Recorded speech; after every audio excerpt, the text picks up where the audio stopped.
menjelaskan materi Pancasila tentang Pancasila sebagai dasar negara. Dengan saya sendiri, Ripaldi, dan teman saya, sahabat saya dari kecil, Saya Aldenata. Nah, saya tidak akan banyak-banyak kata-kata lah kan, Mbak ya. Lanjut saja lah. Nah, di sini saya akan menjelaskan Pancasila dasar negara. Nah, pada kawan saya ya, mungkin teman saya ini sudah tahu lah Pancasila itu dasar negara kan. Cukup tahu sih. Nah, saya analogikan ya. Pancasila itu bisa disebut dasar negara. Bisa kita analogikan dalam artian sebagai rumah itu, sebagai membangun rumah harus ada tiangnya.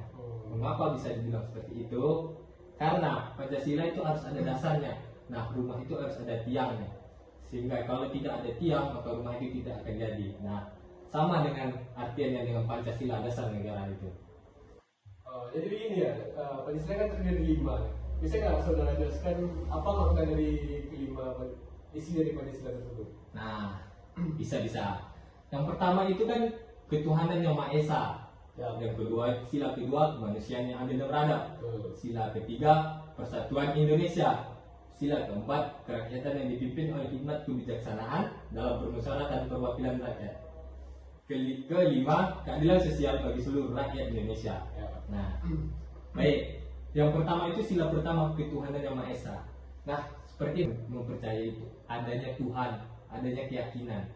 Nah, justru itu di Indonesia ini kita berhak memilih keyakinan masing-masing, saling bertoleransi. Maka dalam suatu negara kita harus adanya saling toleransi, harus saling mempercayai walaupun berbeda agama. Nah, sila kedua, kemanusiaan yang adil dan beradab. Tidak membedakan ras, suku, agama. Kita saling menghargai lah satu sama lain. Tidak mencemooh seperti yang pernah terjadi di Amerika kan. Seperti apa ya? Yang rasis terhadap, kan Amerika itu mempunyai sebenarnya suku aslinya itu ras kulit hitam. Nah, justru datangnya ras kulit putih diintimidasi lah bisa dibilang kan.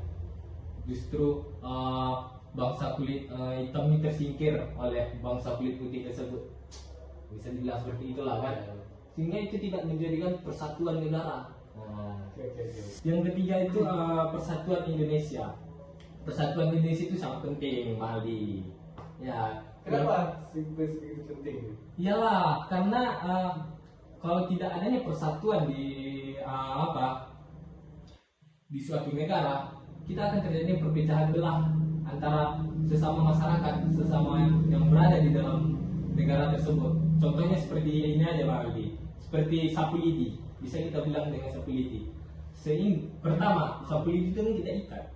Nah, kalau terjadinya ikatan itu terlepas, maka sapu lidi-lidi yang itu maka itu berceceran lah kemana-mana kan, perpecahan. Bisa dibilang seperti itu. Nah, yang ketiga tuh kerakyatan yang dipimpin oleh hikmat kebijaksanaan dalam permusyawaratan perwakilan.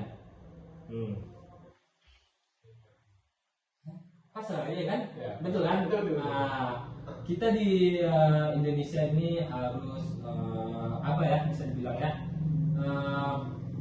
sistem pemilihan berdasarkan musyawarah mufakat. Ya, betul.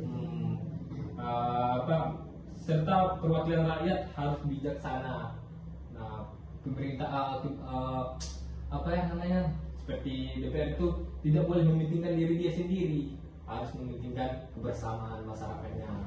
Nah, yang kelima itu keadilan sosial bagi seluruh rakyat Indonesia.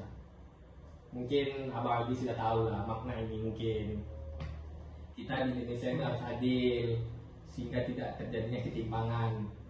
Kalau terjadinya ketimpangan itu bisa merusak reputasi negara. Ketimpangan seperti apa nih Mas? Ketimpangan itu bisa dibilang seperti ini.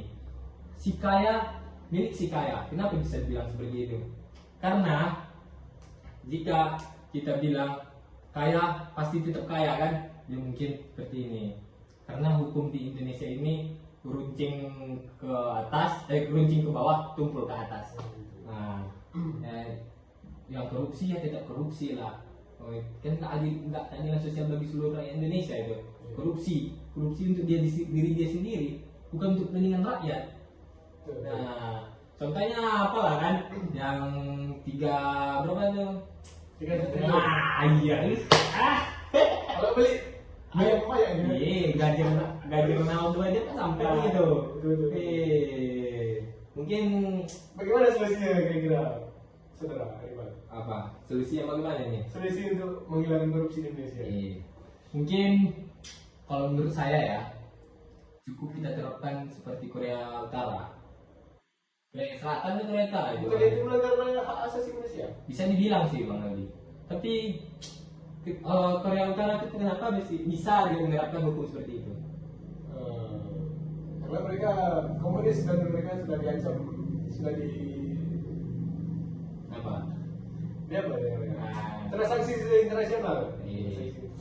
Kalau tidak menerapkan hukum seperti itu, setidaknya kita harus memberilah sanksi kepada korupsi itu lebih lah, bukan seperti yang ini 300 T cuma 6 tahun setengah. Seharusnya gini, 300 yang dibilang Prabowo setidaknya 50 tahun itu berapa bilangnya itu? Ya.